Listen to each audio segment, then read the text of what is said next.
Evangelho de Nosso Senhor Jesus Cristo, capítulo 5, versículo 6, segundo escreveu João. Evangelho de Jesus, segundo João, capítulo 5, versículo de número 39, 46 e 47. Examinai as Escrituras, porque vós cuidais ter nelas a vida eterna, e são elas que de mim testificam. Versículo 46 e 47.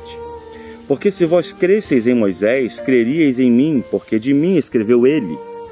Mas se não credes nos seus escritos, como crereis nas minhas palavras? Jesus acabara de realizar um milagre, curando aquele paralítico que estava no tanque de Betesda há 38 anos, esperando que um suposto anjo descesse e movesse as águas, porque isso era uma crença popular. E ele esperou ali durante boa parte da sua vida pela realização daquele milagre para que ele fosse curado, pois não havia tratamentos especiais para pessoas com tamanha deficiência na época de Jesus. Após realizar aquela cura, o texto sagrado vai dizer que ao receber a ordem de pegar o seu leito e levá-lo até a sua casa, ou seja, caminhar com o leito nas costas, aquele homem foi censurado pelos fariseus religiosos da época de Jesus, porque ele estava, entre aspas, quebrando o sábado. Posteriormente, o texto vai falar sobre o diálogo de Jesus com esses homens, aonde novamente ele é censurado, e o texto vai dizer que a opinião popular acerca de Jesus é que ele quebrava o sábado e que ele fazia de Deus o seu próprio Pai, tornando-se ou dizendo-se igual a Deus.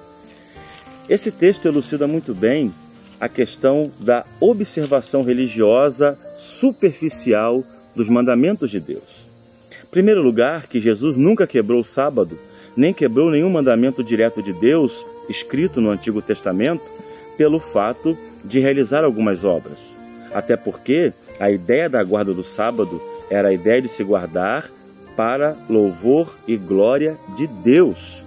Não era descansar por descansar, não era apenas obedecer a regra de maneira legalista, mas tinha um propósito, e curar o enfermo é para a glória de Deus, ajudar o necessitado é para a glória de Deus. Pois bem, tendo isso em mente, Jesus começa então a falar-lhes acerca da sua missão e censurando-lhes a dureza de coração, porque eles tinham essa dificuldade de aceitar a verdade do Evangelho que Jesus proclamava por meio de suas obras e por meio da sua pregação. William Barclay, teólogo, ele afirma que a mente de Jesus era a mente divina, e isso dava a Jesus sempre o argumento divino no meio de qualquer discussão.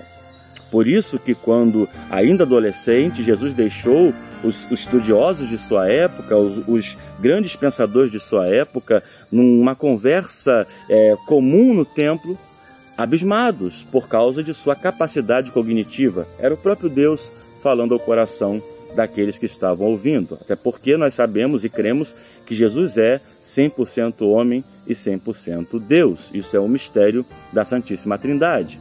Mas aqui nesse texto, continuando a leitura, observe que Jesus começa a falar com aqueles fariseus e dando a eles, de maneira muito clara, anunciando-lhes o seu erro, porque eles tinham uma interpretação completamente pessoal acerca da lei de Deus.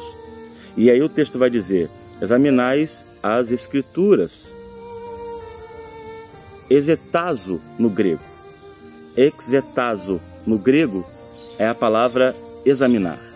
E essa palavra examinar no texto grego vai significar o seguinte: examinar estritamente, inquirir de maneira constante. Examinar no texto aqui é debruçar sobre, é procurar a causa, é cavar a fundo. Então o que Jesus está dizendo para aqueles fariseus é o seguinte: vocês precisam examinar melhor o que vocês acreditam, ler com mais empenho, dedicar-se para poder ter o entendimento correto. E aí nos versículos 46 e 47, Jesus diz: vocês até dizem crer em Moisés, até esperam em Moisés, até dizem seguir a lei, mas a sua interpretação da lei está completamente equivocada.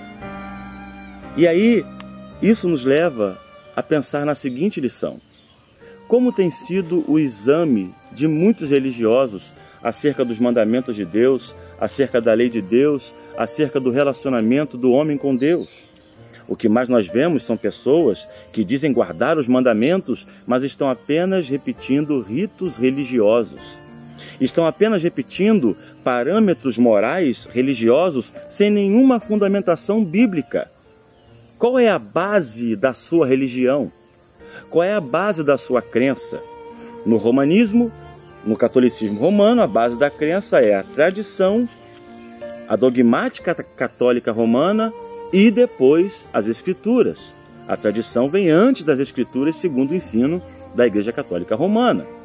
Qual é a base da relação do homem com Deus nas outras religiões? Todos possuem a sua base, a sua fundamentação.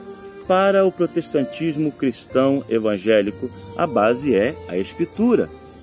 Um dos fundamentos da reforma protestante é o sola Scriptura. Somente a Escritura é a nossa regra de fé e prática. Então Jesus aqui deixa bem claro: examinai as Escrituras, procurem nas Escrituras aquilo que eu faço, aquilo que eu ensino, a maneira como eu me porto. E aí nos versículos 46, Jesus deixa bem claro que eles criam, mas criam da maneira errada. E ele fala: se vocês crescem realmente em Moisés, vocês ouviriam o meu ensino, porque Moisés de mim falou.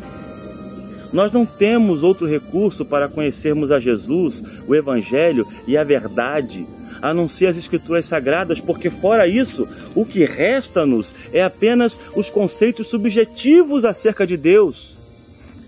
Isaías capítulo de número 8, versículos número 20, o profeta diz assim em nome do Senhor: à lei e ao testemunho, se eles não falarem segundo esta palavra, é porque não há luz neles. Quem não fala de acordo com a Escritura, com a palavra, está trazendo uma mensagem de trevas. Uma mensagem sem a verdadeira elucidação da vontade de Deus. E no Antigo Testamento, Deus deu a mensagem a Moisés. Moisés era um profeta de Deus de verdade, trouxe a mensagem que Deus havia dado para ele transmitir ao seu povo. Mas os religiosos que diziam seguir a Moisés não estavam seguindo o que Moisés havia ensinado de fato. Observem que Jesus cita Moisés numa outra ocasião a dois discípulos que estavam no caminho de Emaús, e a referência que eu vou citar é Lucas capítulo 24, versículo 27, que após o Senhor Jesus falar-lhes acerca das verdades da sua ressurreição e do motivo da sua missão, diz o versículo 27, e começando por Moisés e por todos os profetas, explicava-lhes o que dele se achava em todas as Escrituras.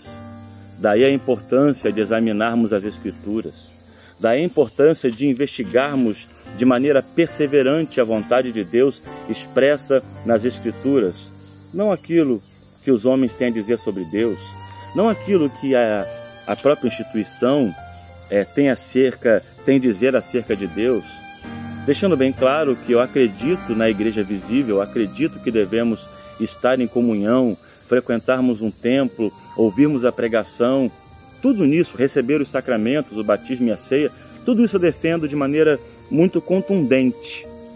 Mas eu não sou subordinado a ideias de pastores, a ideias de homens.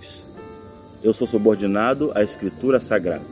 Então todo aquele que prega, que ensina ou que dá uma lei, enquanto ele estiver apoiado na Escritura Sagrada, eu devo-lhe subordinação por causa da Escritura Sagrada. Fora isso, não passam de fariseus cegos, dizendo seguir a Bíblia sem estar seguindo.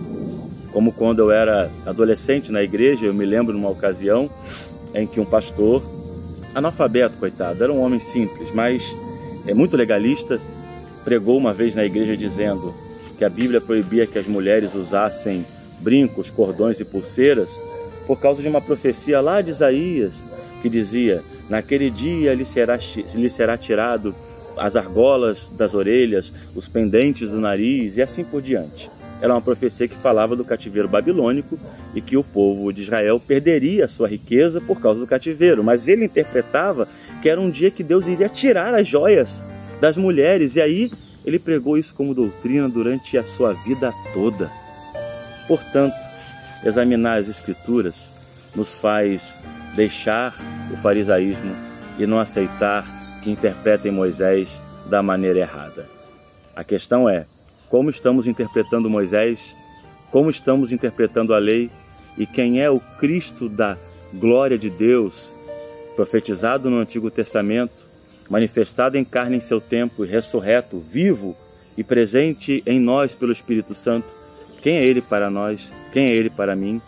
Como o autor da carta aos Hebreus disse no capítulo 1, havendo Deus outrora falado de diversas maneiras aos pais pelos profetas, nos últimos dias nos tem falado por meio do Filho, a quem constituiu o herdeiro de todas as coisas.